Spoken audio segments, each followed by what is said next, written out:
Il était sorti en promenade avec sa femme sans se douter que cela deviendrait un piège. Un seul pas, et son fauteuil roulant s'est précipité dans le vide. Mais ce que son chien a fait a choqué tout le monde. Abonnez-vous à la chaîne et écrivez dans les commentaires depuis quelle ville ou quel pays vous regardez cette vidéo. Il n'aurait pas dû survivre. Tout, dans cette matinée-là, semblait s'être ligué pour effacer son existence sans bruit, comme si la montagne elle-même avait accepté de garder le secret. Pourtant, s'il est encore en vie, ce ne fut ni par hasard ni par chance. Ce fut parce qu'au monde existait une loyauté que personne n'avait prévue. Et avant même que cette histoire ne prenne toute son ampleur, il fallait comprendre une chose essentielle. Certains drames commencent dans un silence si parfait qu'il en devient trompeur, presque rassurant.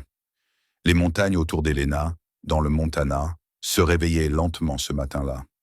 L'air était étonnamment léger, imprégné de l'odeur résineuse des pins et de la terre humide. Une brume pâle s'accrochait au tronc des grands sapins de Douglas, s'étirant comme des rubans gris le long du sentier de gravier qui serpentait depuis la propriété des Pierce, jusqu'à un promontoire rocheux que les habitants appelaient le rebord de l'Aigle. Le soleil montait avec réticence, comme s'il hésitait à éclairer ce qui allait s'y produire. Rien n'était ouvertement menaçant, et pourtant, tout semblait chargé d'une inquiétude sourde, presque invisible. Logan Pierce avançait lentement sur ce sentier, installé dans son fauteuil roulant motorisé. À 33 ans, il portait sur lui le poids d'une vie déjà brisée, puis recollée tant bien que mal. 7 ans plus tôt, lors d'une mission militaire, une explosion sur le bord d'une route avait mis fin à sa carrière de marine et à la liberté de son corps. Il avait perdu l'usage de ses jambes et une partie de la mobilité de son torse. Depuis, chaque mouvement était devenu une négociation avec la douleur. Chaque journée, une victoire silencieuse. Il avait appris à vivre avec le froid qui s'insinuait dans ses os, avec les nuits où les souvenirs revenaient sans prévenir, avec ce besoin constant de paraître calme pour ne pas inquiéter ceux qui l'entouraient. Son visage portait les traces de la guerre. Une cicatrice, plus visible que les autres, partait de sa tempe et descendait jusqu'à la pommette. Elle lui donnait parfois un air dur, presque fermé, mais ceux qui le connaissaient savaient que ce n'était pas de la dureté, c'était de la vigilance. Ce matin-là, cette vigilance était plus aiguë que jamais. Logan ne regardait pas seulement le paysage, il le ressentait. Le silence ne lui apportait pas la paix, mais une sensation étrange, comme un masque posé sur quelque chose de plus sombre. Derrière lui marchait Madison Pierce, son épouse. Elle poussait le fauteuil avec assurance. Ses gestes précis, maîtrisés, dépourvus de toute hésitation inutile. Madison était une femme qui avait appris très tôt à contrôler l'image qu'elle renvoyait. Avant de s'installer dans ces montagnes, elle vendait des propriétés de luxe à Scottsdale, où chaque sourire, chaque intonation, chaque silence calculé faisait partie du métier. Elle connaissait la valeur d'une apparence irréprochable et savait comment inspirer confiance, même lorsqu'elle ne la ressentait pas. Ils s'étaient rencontrés lors d'un gala de charité en faveur des vétérans. Logan, encore en phase de rééducation à l'époque, avait été touché par son attention apparente, par la facilité avec laquelle elle semblait comprendre ce qu'il traversait. Leur relation avait progressé rapidement, trop rapidement peut-être, pour un homme qui réapprenait à faire confiance au monde. Le mariage avait suivi sans que Logan prenne vraiment le temps de distinguer ce qui relevait de l'amour et ce qui relevait de la nécessité de ne pas être seul. Au début, Madison s'était montrée attentive. Elle l'aidait, organisait la maison, parlait de projets communs. Puis, presque imperceptiblement, quelque chose avait changé. Sa chaleur s'était dissipée, comme la neige qui fond sous un soleil sec. Les gestes de tendresse étaient devenus rares, puis mécaniques. Logan avait commencé à percevoir chez elle une distance froide, une impatience contenue. Il lui arrivait de surprendre dans son regard une lueur qu'il ne comprenait pas encore, mais qui le mettait mal à l'aise. Il y avait aussi une autre source de tension dans leur foyer, une présence que Madison n'avait jamais acceptée. Raider, le chien de Logan, un berger allemand de 6 ans, à la poitrine large, aux pattes solides, au pelage sombre nuancé de gris et de fauve. Ses yeux ambrés semblaient observer le monde avec une compréhension presque humaine. Raider n'était pas un simple animal de compagnie. Il avait servi dans l'armée, formé à la détection d'explosifs, habitué aux ordres, aux détonations, à l'odeur de la peur. Après la blessure de Logan, Il était devenu plus qu'un compagnon, une ombre fidèle, une protection constante, une présence rassurante dans les moments où tout vacillait. Pour Madison, Raider était un obstacle, une tâche dans la perfection de la maison qu'elle voulait façonner. Elle imposait des règles strictes. Le chien n'avait pas le droit d'entrer dans la cuisine, ni à l'étage, ni de s'allonger près de Logan. Il vivait attaché près du porche arrière, tenu à distance, comme un rappel gênant d'un passé qu'elle préférait voir disparaître. Logan avait souvent ressenti cette mise à l'écart comme une blessure supplémentaire, mais il se persuadait que ce n'était qu'un détail, un compromis parmi d'autres. Ce matin-là, Madison avait proposé une promenade, un geste qu'elle avait présenté comme un cadeau pour leur anniversaire de mariage. Elle avait insisté pour qu'ils prennent le sentier menant au rebord de l'Aigle, affirmant que la vue y était magnifique et que l'air frais ferait du bien à Logan. Il avait accepté, malgré un léger malaise qu'il n'arrivait pas à nommer. Raider était resté à la maison, attaché comme toujours. Logan s'était senti nu sans sa présence, mais il n'avait rien dit. À mesure qu'ils avançaient, le sentier devenait plus étroit. Les arbres se faisaient moins denses et sur la droite, le terrain chutait brusquement vers une profondeur noyée de brume. Logan sentait son cœur se serrer. Il percevait chaque irrégularité du sol sous les roues de son fauteuil, chaque gravillon qui roulait. Il tenta de rompre le silence, de proposer qu'il fasse demi-tour, mais ses paroles semblaient se dissoudre dans l'air sans atteindre Madison. Elle continuait d'avancer, droite, concentrée, comme si elle suivait un itinéraire déjà tracé. Plus il se rapprochait du bord, plus l'angoisse de Logan grandissait. Il remarqua alors un détail qui glaça son sang. Le frein du fauteuil ne répondait plus. Il n'entendit pas le cliquetis familier, cette résistance rassurante. Avant même qu'il puisse réagir, le gravier céda sous les roues avant. Le monde bascula. Il n'y eut pas de cris prolongés, pas de scène théâtrale. Seulement le bruit métallique du fauteuil qui se mettait à tourner, l'air qui fouettait son visage, et cette sensation brutale de vide. En une fraction de seconde, Logan comprit que ce n'était pas un accident. Au moment précis où il quittait le sol, une pensée traversa son esprit avec une clarté terrifiante. Ce n'était pas seulement sa vie qui tombait dans l'abîme, mais la vérité elle-même, prête à se dissoudre dans la brume silencieuse des montagnes. Et tandis que son corps disparaissait sous le rebord rocheux, la matinée poursuivait son calme trompeur, comme si rien d'irréparable ne venait de se produire. La montagne avait englouti Logan Pierce sans un bruit excessif, comme si la chute faisait partie de son souffle naturel. Là-haut, au rebord de l'Aigle, le vent se leva à peine, soulevant la brume qui retomba aussitôt, refermant le vide. Madison resta immobile quelques secondes, le regard fixé sur l'endroit où le fauteuil avait disparu. Son visage ne se déforma pas sous l'effet de la panique. Il n'y eut ni cri, ni appel au secours, seulement une inspiration lente, calculée, presque méthodique. Elle lissa sa veste, jeta un rapide coup d'œil autour d'elle, puis se détourna du bord. Dans son esprit, la scène se rangeait déjà dans une suite logique d'événements à expliquer plus tard, avec les mots justes et les silences appropriés. Elle quitta le sentier d'un pas rapide, comme quelqu'un qui se rend à un rendez-vous important, laissant derrière elle la montagne et le secret qu'elle croyait définitivement enseveli. Pendant ce temps, bien plus bas, au pied de la maison des Pierce, quelque chose s'était déjà mis en mouvement. Raider, attaché près du porche arrière, s'était figé. Ce n'était pas une agitation ordinaire, ni l'impatience d'un chien privé de promenade. Son corps tout entier s'était tendu, comme traversé par un signal invisible. Ses oreilles s'étaient dressées, son regard s'était fixé sur la direction du sentier, et un grondement sourd avait vibré dans sa poitrine. Ce n'était pas un bruit de menace, mais une alerte, celle que les chiens formés apprennent à reconnaître avant même de comprendre pourquoi. L'air avait changé. Raider le sentait avec une certitude absolue. Quelque chose, quelque part, n'allait pas. Son maître était en danger. Il tira sur la corde qui le retenait, d'abord doucement, puis avec une force croissante. La vieille attache gémit, résista, puis céda brusquement dans un craquement sec. Libéré, Raider s'élança sans hésitation à travers l'herbe humide, contourna la maison, franchit les petites barrières qu'il connaissait par cœur et prit le chemin le plus direct vers les hauteurs. Il ne courait pas au hasard. Chaque foulée était précise, guidée par l'instinct et par des années de discipline acquise sur le terrain.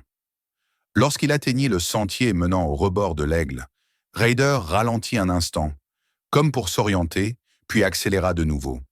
À mesure qu'il approchait, une odeur étrange se mêlait à celle de la terre et de la brume. Lorsqu'il déboucha enfin sur le promontoire, il vit ce que personne d'autre n'avait vu. Le fauteuil n'était plus là. Le vide s'ouvrait devant lui, et l'absence de Logan était plus éloquente que n'importe quel cri. Raider s'arrêta net au bord, les pattes ancrées dans le sol, le regard plongé dans la brume mouvante. Un grognement profond s'échappa de sa gorge, dirigé vers l'abîme lui-même, comme s'il pouvait mordre le gouffre et forcer la montagne à rendre ce qu'elle avait pris. Mais le chien ne resta pas figé dans la détresse. En une fraction de seconde, quelque chose bascula en lui. La douleur se transforma en décision. Il se détourna du bord et repartit en sens inverse. Plus vite encore. Il n'avait pas le temps de pleurer, pas le droit de rester là. Il savait une chose avec une certitude absolue. Logan avait besoin d'aide, et cette aide ne viendrait pas de la femme qui avait quitté les lieux sans se retourner. Madison, de son côté, descendait déjà le sentier avec une maîtrise froide. En rejoignant la maison, elle veilla à ce que rien dans son apparence ne trahisse ce qui venait de se produire. Un peu de terre sur ses chaussures, qu'elle essuya rapidement. Une respiration profonde, mesurée. Elle entra, fit quelques pas à l'intérieur, puis ressortit presque aussitôt, comme si elle avait oublié quelque chose. À quiconque l'aurait observée, elle aurait semblé simplement pressée, préoccupée par une urgence médicale. Dans son esprit, la version des faits prenait forme. Logan avait eu un malaise, il avait fallu l'emmener en urgence, les communications étaient mauvaises dans les montagnes. Une histoire simple, crédible, répétable. Ce qu'elle ne vit pas, ce fut le mouvement sombre qui traversait la propriété à toute allure. Raider ne revint pas vers la maison. Il bifurqua vers le terrain voisin, là où se trouvait une petite bâtisse en bois, habitée par Jack Hunter. Jack était un homme grand et sec, marqué par les années de service, ancien camarade de Logan lorsqu'il portait encore l'uniforme. Après sa démobilisation, il était resté dans la région et s'occupait de l'entretien des terres de Logan, par fidélité plus que par intérêt. Il n'avait jamais vraiment apprécié Madison. Trop lisse, trop précise, trop distante. Mais il avait gardé ses doutes pour lui, estimant que Logan devait trouver ses propres réponses. Ce matin-là, Jack venait de remarquer quelque chose d'étrange. Madison était revenue seule, plutôt que prévu. Il l'avait aperçue de loin, notant la rigidité de sa démarche, la façon dont elle évitait les regards. Elle avait marmonné quelque chose à propos d'un rendez-vous imprévu, puis avait disparu dans la maison. Jack n'avait pas encore eu le temps de réfléchir davantage qu'un bruit soudain attira son attention. Raider surgit devant lui, le pelage humide, la langue pendante, les yeux brillants d'une intensité inhabituelle. Le chien ne se contenta pas d'aboyer. Il s'approcha, saisit Jack par la manche de sa veste et tira fermement. Ce geste, précis et insistant, ne laissait aucune place au doute. Ce n'était pas une demande, c'était un ordre. Jack sentit son estomac se nouer. Il connaissait Raider. Il savait que ce chien n'agissait jamais ainsi sans raison grave. Sans poser de questions inutiles, Jack attrapa une trousse de premier secours, une lampe torche et un couteau qu'il glissa dans sa poche. Il referma la porte derrière lui et suivit le chien qui s'était déjà mis en route. Raider avançait rapidement, mais prenait soin de se retourner régulièrement, vérifiant que Jack suivait toujours.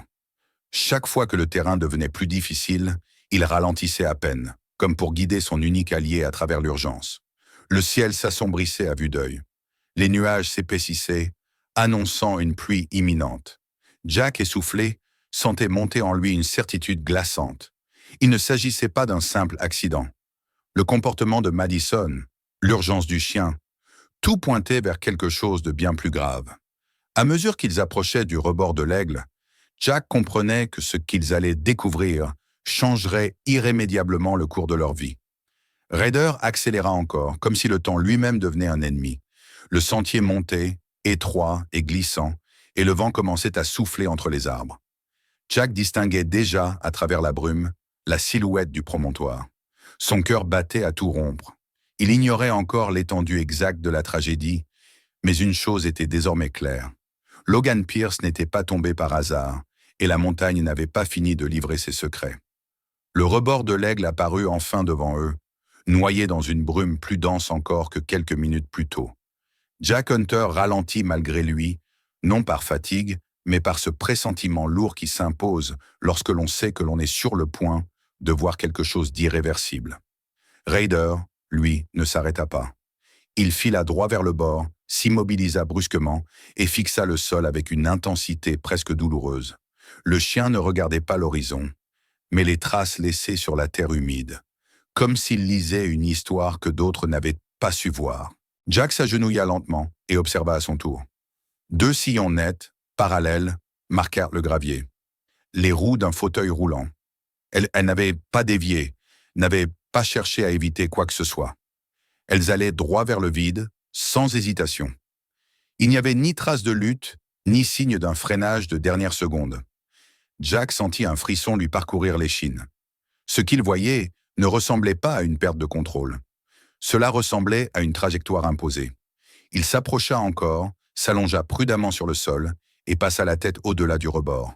En contrebas, à travers les volutes de brume, il distingua un éclat métallique, puis une forme humaine.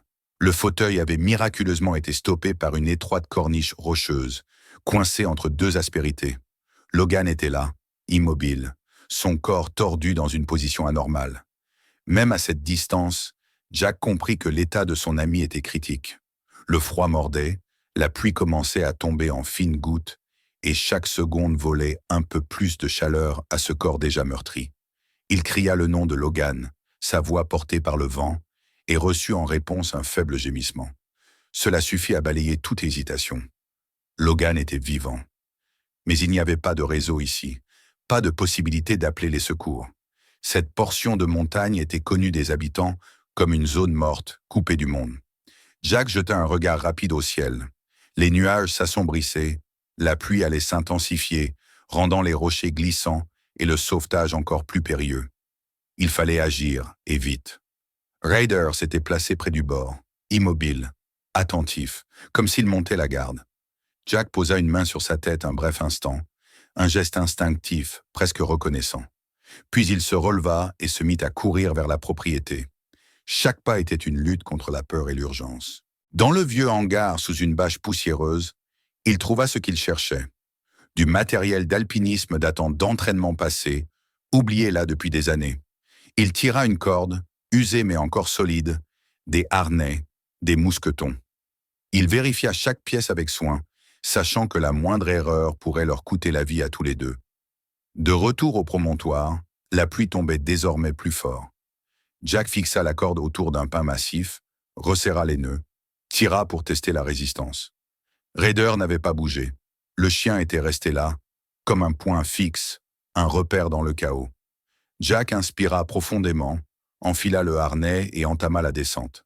La roche était froide et glissante sous ses mains. L'eau ruisselait le long de la paroi et le vent s'engouffrait par rafales, tentant de le déséquilibrer. Chaque mouvement demandait une concentration absolue. Lorsqu'il atteignit enfin la corniche, Jack s'agenouilla auprès de Logan. Le visage de ce dernier était pâle, ses lèvres bleutées. Il respirait difficilement, chaque inspiration semblant lui coûter un effort immense. Jack le couvrit avec une couverture thermique sortie de sa trousse, parla doucement pour le maintenir conscient, pour lui rappeler qu'il n'était pas seul. La remontée fut encore plus éprouvante que la descente. Le poids du corps de Logan, la pluie, la fatigue, tout conspirait contre eux. À mi-parcours, un grondement de tonnerre résonna et quelques pierres se détachèrent de la paroi. Jack serra les dents et continua, tirant, centimètre par centimètre. Là-haut, Raider se tenait au bord, le corps tendu, suivant chaque mouvement, comme s'il participait lui aussi à l'effort. Enfin, dans un dernier élan, Jack parvint à hisser Logan sur le plateau. Il n'avait pas le temps de s'attarder. Jack chargea Logan dans son véhicule et prit la route vers l'hôpital d'Helena, tandis que Raider s'installait à l'arrière, vigilant, refusant de quitter son maître des yeux. Le trajet sembla interminable, chaque virage une épreuve supplémentaire. Lorsque les portes des urgences s'ouvrirent enfin, le contraste fut brutal. La lumière blanche, l'odeur de désinfectant, le bourdonnement constant des machines formaient un monde à part, froid et impersonnel. Les médecins prirent Logan en charge immédiatement. Hypothermie, traumatismes multiples, risques sérieux de complications liées à ses blessures anciennes. Jack tenta d'expliquer ce qui s'était passé, mais ses mots se perdirent dans l'agitation. Un agent de sécurité s'approcha, regardant Ryder d'un air réprobateur. Jack se redressa aussitôt, la voix ferme. Le chien ne partirait pas. Pas maintenant. Pas après ce qu'il avait fait. Face à sa détermination, et peut-être à la gravité de la situation, l'agent céda. Peu de temps après, Madison entra dans le service. Trop rapidement, pensa Jack. Elle affichait un visage inquiet, soigneusement composé. Elle parla de malaise, de sorties imprévues, d'un concours de circonstances malheureux. Mais avant même qu'elle n'approche du lit, Ryder se dressa. Il se plaça entre elle et Logan, le corps raide, un grondement sourd résonnant dans sa poitrine. Ce n'était pas de la panique, c'était un avertissement. Une femme aux yeux attentifs observait la scène depuis l'entrée de la salle. La détective Naomi Brooks avait été appelée en raison de la nature suspecte de l'accident. Elle nota tout, la réaction du chien, la rigidité de Madison, les réponses trop rapides, trop lisses. Plus tard, sur le sentier, des agents retrouveraient les traces des roues, leur direction implacable vers le vide. Peu à peu, les pièces commençaient à s'assembler. Lorsque Logan ouvrit brièvement les yeux, il murmura quelques mots, assez pour semer un doute définitif. Il n'était pas tombé. On l'avait poussé. Le regard de Naomi se durcit. À cet instant précis, dans ce service d'hôpital battu par la pluie, la certitude naquit que ce drame n'était pas un accident, mais le début d'une vérité qui refusait désormais de rester enfouie. La pluie continuait de tomber sur Elena lorsque la nuit s'installa complètement, lourde et opaque, comme si elle voulait retarder l'instant où les choses seraient enfin dites clairement. Dans la chambre d'hôpital, Logan Pierce sombrait par intermittence dans un sommeil agité. Son corps luttait contre le froid accumulé, contre la douleur des fractures anciennes ravivées par la chute, contre l'épuisement profond qui suit les grandes secousses. À son chevet, Ryder demeurait immobile, allongé au sol, la tête levée dès que la respiration de son maître changeait. Il ne dormait pas vraiment. Il veillait, comme il l'avait appris autrefois, quand chaque seconde pouvait compter. La détective Naomi Brooks ne quitta pas l'hôpital cette nuit-là. Elle avait vu trop de scènes similaires pour ignorer les signes. Les traces sur le sentier, la trajectoire du fauteuil, l'absence de toute tentative de correction, la réaction immédiate et ciblée du chien face à Madison Pierce. Rien, pris isolément, n'aurait suffi à condamner quelqu'un. Mais l'ensemble dessinait déjà une silhouette inquiétante. Naomi connaissait ce genre de crime où tout repose sur la crédibilité, sur la capacité du coupable à se fondre dans une version rassurante des faits. Et Madison Pierce avait exactement ce profil. Le lendemain matin, une nouvelle pièce s'ajouta au puzzle. Elena Cruz, la femme de ménage qui travaillait dans la maison des Pierce depuis plusieurs années, demanda à parler à la police. C'était une femme discrète, habituée à observer sans commenter. Elle avait connu la maison avant Madison, avait vu Logan rire davantage, avait remarqué le changement progressif de l'atmosphère après le mariage. La veille, en sortant les poubelles, elle avait remarqué des feuilles déchirées, jetées à la hâte. En les ramassant, quelque chose l'avait troublée. Les documents semblaient officiels, mais certaines dates ne correspondaient pas. Certaines signatures lui paraissaient étrangement fausses. Elle les avait conservées, incapable de se débarrasser de ce malaise. Naomi examina les papiers avec attention. Elle fit appel à une collègue spécialisée dans les documents administratifs médicaux. La conclusion ne tarda pas. Les formulaires étaient des faux, maladroitement adaptés à partir de modèles existants. Ils parlaient de rééducation, de transferts médicaux qui n'avaient jamais été programmés. Madison avait préparé son scénario bien avant la promenade fatale. Elena, en comprenant ce qu'elle tenait entre les mains, sentit la peur l'envahir. Mais elle sentit aussi autre chose. Plus fort encore, la certitude que se taire ferait d'elle une complice. Il y eut ensuite l'erreur que Madison n'avait pas anticipée. Un message vocal laissé par inadvertance sur le téléphone d'Elena. Sa voix y était calme, presque détachée. Elle parlait de documents à signer, de délais, de la nécessité que tout soit réglé une fois que tout serait terminé.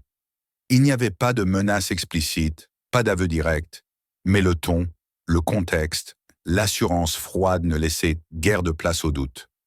Naomi conserva l'enregistrement, consciente qu'il pourrait devenir déterminant. Lorsque Logan reprit pleinement conscience, plusieurs jours plus tard, son témoignage vint sceller ce que les preuves suggéraient déjà. Il se souvenait du sentier, du silence de Madison, de la sensation soudaine que le fauteuil n'obéissait plus.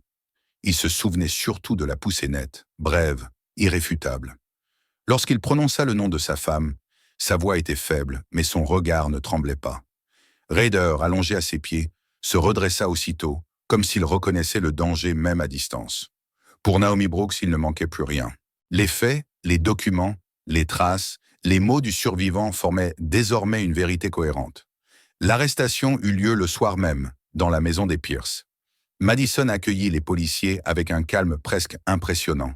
Elle sembla surprise puis légèrement agacée, comme si on l'interrompait dans une tâche importante. Mais lorsque Naomi posa devant elle les documents falsifiés et fit écouter l'enregistrement, ce calme se fissura. Son regard se durcit, sa mâchoire se crispa. Elle ne cria pas. Elle ne nia pas avec passion. Elle tenta simplement de minimiser, d'expliquer, d'invoquer la fatigue, la pression, l'impression d'être coincée dans une vie qu'elle n'avait pas choisie. Les menottes claquèrent dans le silence de l'allée bordée de pins, et la maison sembla soudain vide, dépouillée de son masque. La convalescence de Logan fut longue. Il fut transféré dans un centre spécialisé pour vétérans, où les médecins connaissaient les corps brisés par la guerre et les esprits blessés par la trahison.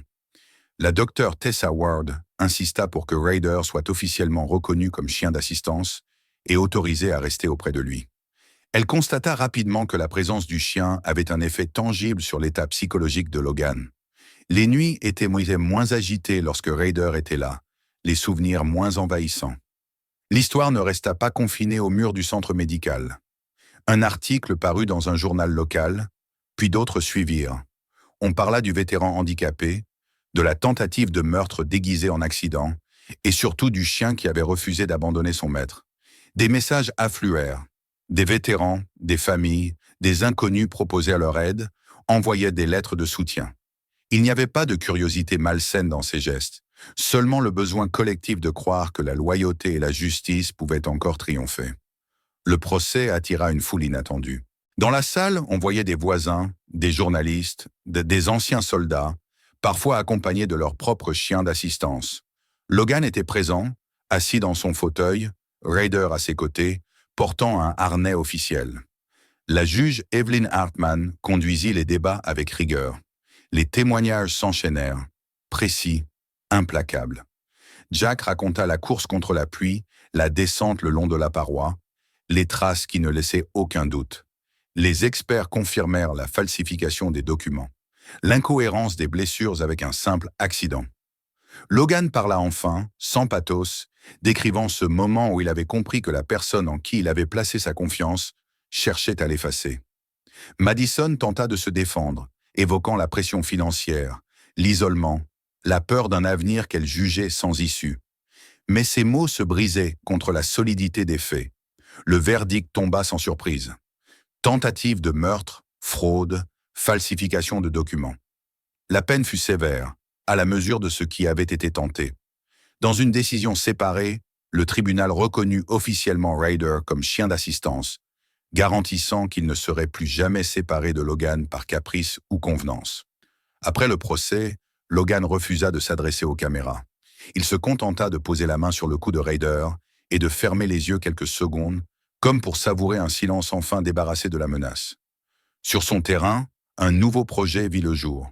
Un petit chalet en bois, accessible, construit avec l'aide de voisins, d'amis, de bénévoles. Jack supervisait les travaux, refusant toute rémunération. Il appelait cela une dette, pas un travail. Peu à peu, la vie reprit une forme différente. Logan commença à participer à des groupes de soutien pour vétérans, non pas comme un symbole, mais comme un homme qui comprenait. Ryder, toujours à ses côtés, devint une présence apaisante pour d'autres que son maître. Un jour, un enfant prénommé Nolan vint avec sa mère, une femme fatiguée, prudente. Le garçon, habituellement fermé au contact, tendit la main lorsque Ryder s'approcha lentement. Ce geste simple eut la force d'une révélation. Les mois passèrent. Ryder ne vivait plus attaché à l'écart. Sa place était désormais reconnue, évidente, légitime. Logan, qui avait cru avoir tout perdu, découvrait qu'il lui restait l'essentiel. La capacité de faire confiance à nouveau, de recevoir de l'aide, de comprendre que certaines fidélités ne s'expriment pas par des mots, mais par une présence qui ne fuit pas lorsque tout s'effondre. Et lorsque le vent faisait frémir les arbres, autour du chalet, le soir, Logan pensait parfois à cette matinée dans la brume. Il savait désormais que certaines chutes ne marquent pas la fin. Parfois, elles révèlent simplement qui reste debout à vos côtés quand le reste du monde détourne le regard. Si cette histoire vous a touché, abonnez-vous à la chaîne pour ne pas manquer la suite et de nouvelles histoires. Regardez les vidéos suivantes et les autres contenus. Encore plus d'histoires fortes vous attendent. Partagez cette vidéo avec ceux pour qui ce soutien est important. Et écrivez dans les commentaires de quelle ville ou pays vous regardez.